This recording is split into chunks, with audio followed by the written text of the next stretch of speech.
La estructura del presupuesto nacional, o sea, cómo se componen los ingresos y los egresos del Estado, ¿sí?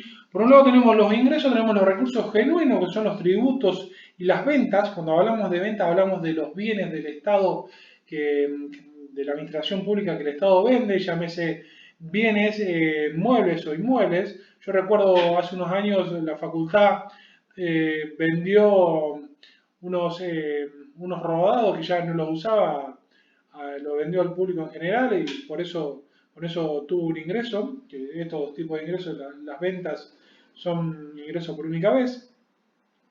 Por el lado de los gastos tenemos los gastos corrientes o de capital, que los gastos corrientes son las erogaciones continuas, periódicas para realizar las actividades, las actividades rutinarias. Y tenemos los gastos de capital, que son las distintas inversiones que realiza el Estado en inversiones financieras o físicas. Y por otro lado tenemos que la diferencia entre los recursos genuinos y el gasto público me va a dar lo que es el resultado del presupuesto, que esto va a estar, si es superávit, se va a utilizar para rever si tenemos que bajar los recursos o incrementar el gasto. Y si tengo un déficit de presupuestario, lo que puedo hacer es financiarlo a través de lo que son los recursos financieros, llámese emisión monetaria, uso del crédito, liberamiento de impagos. Bueno, la terminología, cuando hablamos del consumo del Estado, estamos hablando de los gastos operativos, o sea, los gastos corrientes. El gasto público engloba lo que es el gasto corriente para el gasto de capital, y el saldo presupuestario o el saldo de presupuesto es recursos genuinos menos el gasto público. La coparticipación impositiva es un sistema que se establece entre la organización, la administración y las subadministraciones inferiores. O sea, la coparticipación impositiva es cómo recaudo, o sea, en vez de que cada administración subnacional, o sea, cada administración provincial recaude y cobre el mismo impuesto, por una cuestión de práctica, lo recauda todo el organismo o la administración que está por encima, que es la administración nacional, y después se encarga esa administración nacional de repartir esos recursos, esos tributos, entre las distintas administraciones subnacionales. En cuanto a necesidad, o sea, en cuanto a las necesidades que tiene cada provincia y en cuanto a lo que aporta cada provincia a esa recaudación de ese impuesto. ¿Es importante el equilibrio presupuestario? ¿Es importante que el presupuesto esté en equilibrio? Sí, es importante. ¿Saben por qué? Porque es una estimación a futuro de lo que se va a obtener por un lado y a lo que se va a recaudar, lo que se va a gastar por otro lado. Es fundamental, primero porque es una estimación, o sea, ya si del vamos, ya tengo un déficit presupuestario, estoy diciendo que el Estado va a acudir a los recursos financieros para solventar esos gastos, producto que no son cubiertos por el 100% de los recursos genuinos. Si tengo un superávit presupuestario también está mal. ¿Por qué? Porque significa que yo le voy a exigir vía tributos a la sociedad, a los contribuyentes, en mayor proporción de lo que yo necesito para afrontar los distintos gastos que tengo planeados.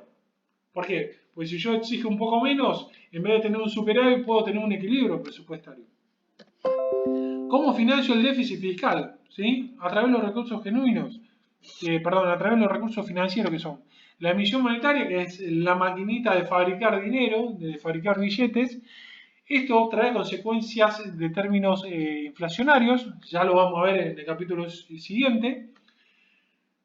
También puedo utilizar lo que es el crédito, o sea, el Estado se endeuda con otro Estado, con sector privado, para obtener recursos para afrontar ese déficit presupuestario.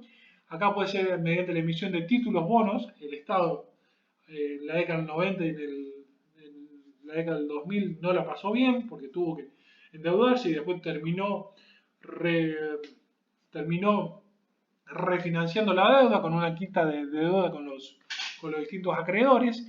Y hoy, con respecto a la deuda que tiene el Estado, con el FMI también se está hablando de algo similar, y con la deuda con los acreedores también se está hablando de presentar una propuesta para aplicar una quita a la deuda. Y la otra forma de financiar son los libramientos de impagos. Sí, los libramientos de impago tienen que ver con las compras públicas, las compras que realiza el Estado para realizar sus actividades.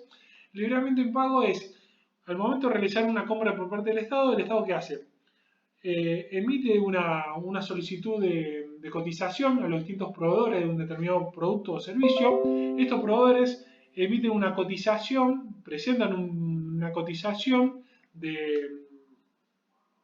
con un precio al cual le venderían al Estado. El Estado elige al que mejor precio tiene o a mejor calidad, y una vez que aprobó esa compra, emite una orden de compra. La orden de compra significa que el proveedor tiene que entregar ese producto o ese servicio a ese valor, y el Estado se compromete a pagar esa operación.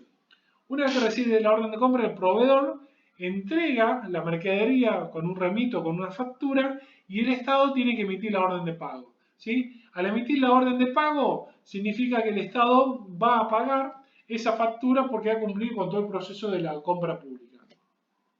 Cuando hablábamos del liberamiento de impago, significa que el Estado, una vez que transcurrió todo ese proceso, no emite la orden de pago, o sea, no paga esa compra, ese gasto del periodo actual, sino que lo posterga para el periodo siguiente. O sea, en conclusión, el gasto que se realizó en este periodo se va a pagar con recursos del año siguiente. ¿Por qué? Porque el pago o la orden de pago se va a emitir al año siguiente.